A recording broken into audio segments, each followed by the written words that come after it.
잠시 기도하시겠습니다. 근본 하나님의 본체시나 하나님과 동등됨을 취하지 아니하시고 이 땅에 오신 주님을 찬양합니다. 그 성탄의 주님을 말씀 가운데 만나고 깨닫기를 소원합니다. 예수님의 이름으로 기도합니다. 아멘. 메리 크리스마스. 온 교들 가정에 감사합니다. 주님께서 베푸시는 은혜와 성탄의 기쁨이 가득하시기를 주의 이름으로 축원합니다. 우리는 지금 예수께서 이 땅에 오신 것을 기뻐하고 즐거워합니다. 예수님께서는 과연 무엇 때문에 이 땅에 인간으로 태어나셨습니까? 우리는 온 인류를 구원하기에 오셨다라고 고백합니다. 틀림없는 진실이고 우리의 신앙 고백이지만 조금은 작고 부족한 이해라고 할 수 있습니다. 예수께서 이 땅에 오시어 이루시려는 구원은 우리가 생각하고 기대하는 것보단 훨씬 크다는 사실을 지금 우리가 눈으로 볼 수 있는 것으로 제가 한번 설명해 보겠습니다. 여러분, 예배당 앞에 커다란 크리스마스 트리가 서 있는 것 보실 것입니다. 여러분 가정에도 이 본쯤에 크리스마스 트리를 세워 놓았을 것이라고 생각합니다. 더욱이 교회당 안에 십수년은 키웠을 만한 나무를 잘라다가 세우는 이유는 무엇입니까? 이 크리스마스 트리는 무엇을 기념하기 위해서 세우는 것일까요? 이 나무는 다름이 아니라 하나님께서 천지를 창조하시고 동산 중앙에 두셨던 그 나무를 기념합니다. 예수님께서는 죄에 빠진 인류를 구원하실 뿐만 아니라 하나님의 뜻 가운데에 창조하셨던 그 세상을 회복하시기 위해 2000년 전 오늘 이 땅에 나셨습니다. 이 땅에 오신 예수께서는 십자가에서 하나님의 나라를 시작하셨고 그가 다시 오실 때에 전쟁과 기근, 질병을 비롯한 모든 부조리를 해결하시고 온전한 하나님의 나라를 회복하신다. 교회는 이 사실을 기념하기 위해 하나님이 창조하신 에덴 동산의 생명나무를 상징하는 크리스마스 트리를 해마다 이렇게 교회당 안에 세웁니다. 예수께서는 성령으로 잉태되어 동정녀 마리아의 몸에 나셨다. 이렇게 시작된 하나님의 구원은 어느 날 갑자기 시작된 것이 아니라 아담과 하와가 범죄하는 순간부터 계획되었다. 이미 구약에 그렇게 예언되어 있다라고 이야기합니다. 예수님의 오심에 대한 수많은 예언 가운데에 오늘은 특별히 예수께서 나사렛 사람이었다라는 사실을 통해 오늘 성탄의 의미를 생각해 보려고 합니다. 마태복음은 예수께서 나실 때에 하늘에 나타난 별과 동방박사를 통해서 예수께서 왕으로 이 땅에 오셨다는 사실을 알립니다. 예수께서 이 땅에 왕으로 오셨다. 온 인류를 구원하러 오셨다. 그런데 어느 누구도 예수님을 환영하지 않았다라고 전합니다. 동방박사가 와서 유대인의 왕으로 오신 이가 어디 있냐라는 물음에 세상이 소동했고 세상 왕은 그를 경계했으며 종교 지도자들도 예언을 따라 베들레헴에 나신 예수께 아무런 관심이 없었습니다. 오히려 이방인 동방박사들만 예수님을 왕으로 대접했습니다.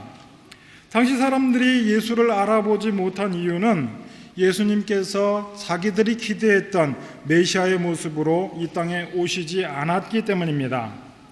구약의 예언자들을 통해 하나님께서 약속하지 않은 메시아를 기다린 까닭에 이 땅에 오신 예수님을 알아보지 못했습니다. 유대인들은 로마 나라를 무너뜨리고 유대인의 나라를 세울 그 왕을 기다리고 있었습니다. 그러나 하나님께서는 유대인만의 구주가 아니라 온 인류의 구주를 이 땅에 보내셨습니다. 로마 나라를 무너뜨릴 왕이 아니라 온 세상의 어느 나라보다 크고 모든 세상 나라를 끌어안을 하나님 나라의 왕으로 예수를 보내셨습니다. 그런데 예수님께서는 제일 먼저 나사렛 사람으로 오셨다라고 마태복음은 이야기합니다. 오늘 본문은 요셉의 꿈에 천사가 나타나 예수의 목숨을 찾던 이들이 다 죽었으니 이스라엘 나라로 돌아가다고 이야기합니다. 그런데 요셉은 헤롯의 아들이 이어서 왕이 된 까닭에 베들레헴이 아닌 나사렛에 정착해서 살게 됩니다. 이것은 전혀 특별한 내용이 아닙니다. 왜냐하면 나사렛은 요셉과 마리아의 고향이었기 때문입니다. 그런데도 마태복음은 예수께서 나사렛에서 나사렛 사람으로 사신 것을 비중 있게 전하고 있습니다. 오늘 본문 23절 말씀입니다. 나사렛이라는 동네에 가서 사니 이는 선지자로 하신 말씀에 나사렛 사람이라 칭하려 하심을 이루려 함이로라. 이 대목이 난처한 까닭은 구약성경 어디에도 이러한 예언을 한 선지자가 없기 때문입니다. 그런데 마태복음은 예수께서 나사렛 사람으로 나신 것이 구약 선지자의 예언을 이루는 것이라고 전하고 있습니다. 우리가 가진 성경에는 선지자가 단수라고 되어져 있는데 헬라어 본문은 선지자들, 그리고 독일어 성경, 영어 성경에서도 분명히 복수로 선지자들이라고 기록하고 있습니다. 그러니까 23절 말씀은 이는 선지자들로 하신 말씀에 나사렛 사람이라 칭하리라 함을 이루려 함이다라고 번역하는 것이 마땅합니다. 무엇이 다르냐 하면 우리말 성경에 따르면 어떤 한 선지자가 구체적으로 예언한 것처럼 보이지만 마태복음의 진위는 그런 것이 아니다. 구약 모든 선지자들의 예언을 종합해 볼 때 예수는 나사렛에서 살며 나사렛 사람으로 불리는 것이 마땅하다라고 전합니다. 예수께서 나사렛에서 사신 것이 구약의 모든 선지자들이 예언한 그리스도의 사명에 부합한다라는 뜻으로 오늘 마태복음은 증거하고 있습니다. 그러니 우리는 나사렛 사람 예수라는 그 말 뜻을 알아야 합니다. 나사렛은 요셉과 마리아의 고향으로 이스라엘 중부에 있던 외진 산골 마을로서 굉장히 외진, 문화적인 혜택을 받지 못하는 아주 촌시골이었습니다. 그래서 예수께서 공생애를 시작하시고 그의 메시아 되심을 알아본 빌립이 나타나엘에게 가서 내가 메시아를 만났는데 그 사람은 다름 아닌 요셉의 아들 나사렛 예수라고 이야기합니다. 나사렛 예수라고 지명을 붙인 까닭은 당시에 예수라는 이름이 흔했던 까닭입니다. 그러자 나타나엘이 이렇게 이야기합니다. 요한복음 1장 46절 나사렛에서 무슨 선한 것이 날 수 있겠느냐. 나사렛이라고 하는 것은 시골의 깡촌인데 거기에서 무슨 위대한 인물이 날 수 있겠느냐. 거기에서는 어떤 위대한 인물도 날 수 없을 것이다 라는 말을 단정적으로 해버립니다. 그렇지만 오늘 마태복음은 예수님이 나사렛 출신이라는 사실을 감추지 않고 오히려 강조하고 있습니다. 나사렛이라는 동네를 강조한 것이 아니라 예수께서 그 시골 마을에서 다른 사람들과 똑같이 세상 가운데서 살았다는 사실이 너무나 중요하다 강조하고 있습니다. 예수님은 분명 나사렛 촌 동네에서 목수로 사셨습니다. 그러면 몇 살서부터 목수로 일을 하셨을까요? 아마 공구를 들 수 있는 그 나이서부터 목수 일을 하며 촌 동네의 노동자로 사셨다라는 말입니다. 촌 동네이니 벌이도 시원찮았을 테고 때로는 품삯을 제때 받지 못해 고생도 하셨을 것입니다. 우리가 지금 직장을 다니며 밥벌이를 하며 고민하는 그 생계의 문제를 예수께서도 똑같이 겪으셨다. 얼마나 겪으셨습니까? 30년이나 겪으셨답니다. 예수께서 30세의 공생애를 시작하셨으니 우리는 청년 예수를 생각하지만 당시 30세는 결코 젊은 나이라고 할 수 없습니다. 당시 지중해의 사람들의 평균 수명이 40세가 채 되지 않았고 30살이 되지 않아 죽는 사람도 많았습니다. 무슨 말이냐? 예수께서는 한평생을 나사렛, 거기서 노동자로 사셨다. 그러면 우리의 질문은 이것입니다. 왜 하나님의 아들이 한평생을 나사렛 시골 동네에서 노동자로 살아 구원을 이루어 가셨는가? 궁금하지 않을 수 없습니다. 히브리서 5장 8절에서 9절 말씀입니다. 그가 아들이시면서도 받으신 고난으로 순종함을 배워서 온전하게 되셨은즉 자기에게 순종하는 모든 자에게 영원한 구원의 근원이 되셨다라고 이야기합니다. 성자 예수께서 우리 인간의 구원을 위해 30년 당시 기준으로 한평생을 나사렛에서 노동자로 살고 결국에는 십자가에 죽는 그 방법으로 인간을 구원하시기를 하나님께서 작정하셨다는 것입니다. 그래서 마태복음은 예수님을 감각적으로 아는 것과 개념적으로 아는 것이 분명히 다르다라고 강조합니다. 1차적으로 유대인의 구원자에 대한 오해, 그리고 오늘 우리의 오해를 지적하고 있습니다. 어려운 말처럼 들리는데 예를 들어 설명하겠습니다. 우리 공동체 안에도 갓난 아이들이 있죠. 그 갓난 아이들이 엄마를 어떻게 알고 그 엄마에게 의지합니까? 엄마의 얼굴도 제대로 볼 수 없고 이름도 아직 모르지만 자신을 돌봐주고 사랑하는 사람이 바로 엄마라는 사실을 감각적으로 압니다. 그러나 틀림없이 압니다. 그런데 어떤 유치원에서 선생님이 아이들에게 엄마, 아빠 이름을 알아오고 이름의 뜻을 알아오라는 숙제를 내어주었습니다. 아이는 집에서 엄마, 아빠의 이름을 들을 일도 부를 일도 없었던 까닭에 자기 부모에게도 이름이 있다는 사실을 미처 생각하지 못하고 있었습니다. 그래서 아이는 집에 들어와서 제일 처음 보는 사람이 엄마인 까닭에 엄마에게 묻습니다. 혹시 엄마도 이름이 있어? 엄마 이름은 뭐야? 이렇게 물으니 엄마가 그래, 내 이름은 순이야. 아이가 엄마에게 다시 묻습니다. 엄마, 순이가 무슨 뜻이야? 순이란 아주 순한 여자라는 뜻이야. 그러니까 아이가 버럭 화를 내면서 엄마는 하나도 안 순하잖아. 맨날 나한테 소리 지르고 아빠한테 인상 쓰잖아. 무슨 말입니까? 아이는 엄마가 어떤 사람인 것을 알게 된 것입니다. 갓난 아이처럼 감각적으로 엄마를 아는 것이 아니라 개념적으로 엄마를 알고 이해하게 된 것입니다.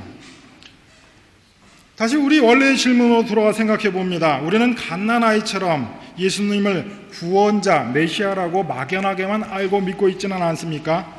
성경이 전하는 예수님을 알고 그분의 삶을 구체적으로 성찰하고 있습니까? 예수님을 제대로 알고 제대로 믿고 따를 수 있어야 합니다. 예수님을 믿노라, 예수를 닮길 원한다라고 하면서 주관적인 상식과 직관에 얽매여 성경이 전하는 예수님의 모습을 외면한 신자들이 얼마나 많은지 모릅니다.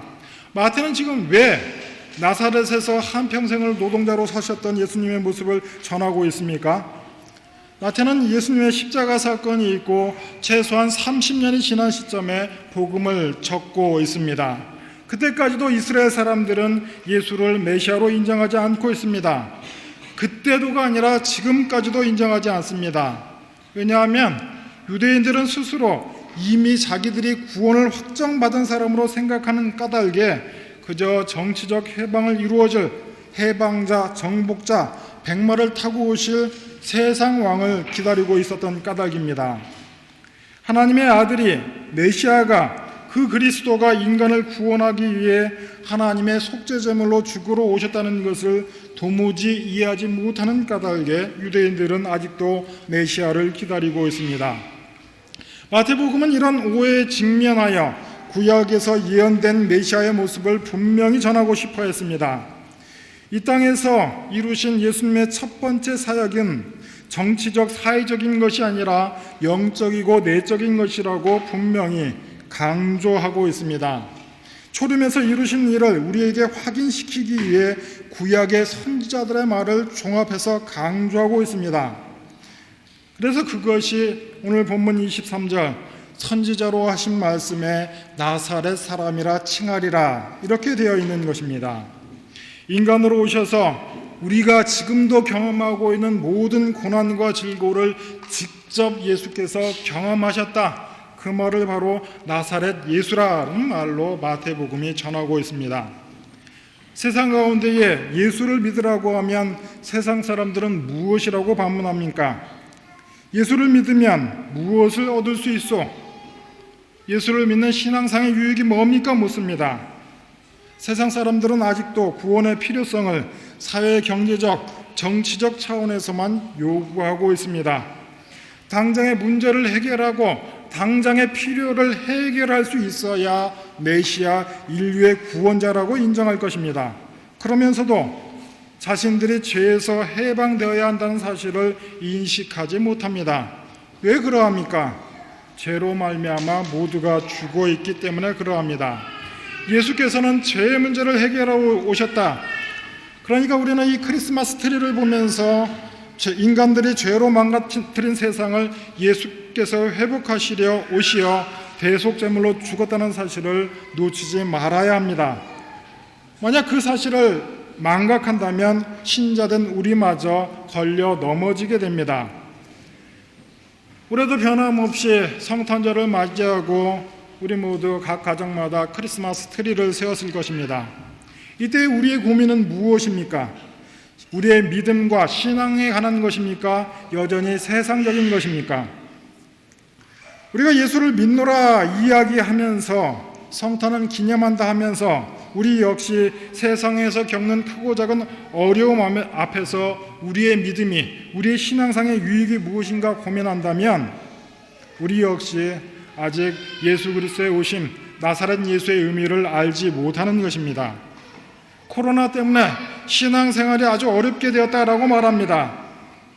그러나 다시 한번 반문합니다. 코로나가 신앙생활을 하는데 무슨 방해가 되었다는 말입니까?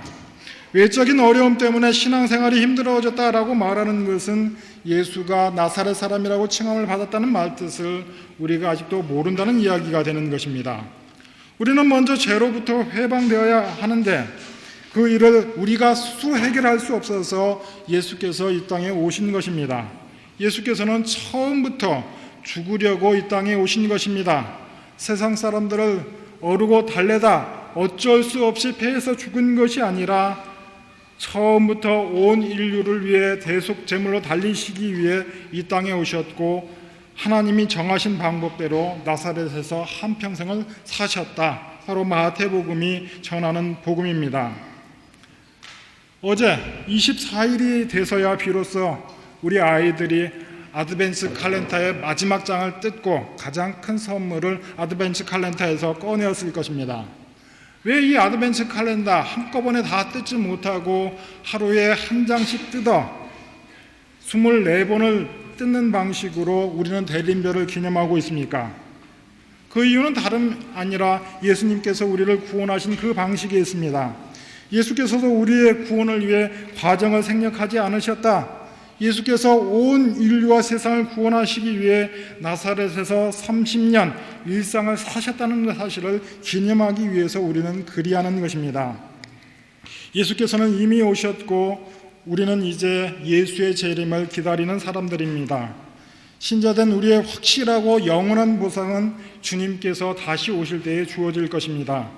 다만 지금 우리가 확실히 아는 것은 우리 예수님으로 인해 우리는 죄에서 해방되었다. 우리는 자유롭다 하는 것입니다.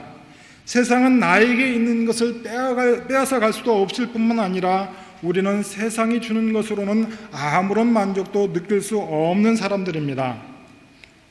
지금 한 해를 마무리하고 새해를 맞이하는 때에 서 있습니다. 앞으로도 우리가 크고 작은 어려움을 만나겠으나 어떤 것이든 우리의 신앙을 좀 더 단단하게 해줄 뿐 우리의 신앙을 방해할 것은 아무것도 없는 줄 압니다. 올해 성탄절에는 예수께서 나사렛에서 사셨던 삶을 기억하시며 각자의 자리에서 하루하루 신자된 삶을 살아가시기를 주의 이름으로 축원합니다. 기도하겠습니다. 하나님 아버지, 나사렛 예수의 뒤를 따라가는 신자들 되게 하여 주옵소서. 남은 한 해도 잘 마무리하고 다가오는 날들 가운데에 말과 행동 가운데에 선함을 드러내는 복된 신자들 되게 하여 주옵소서. 온전한 믿음으로 주님을 붙들고 날마다 승리하는 우리가 되게 하여 주옵소서. 예수님의 이름으로 기도합니다. 아멘.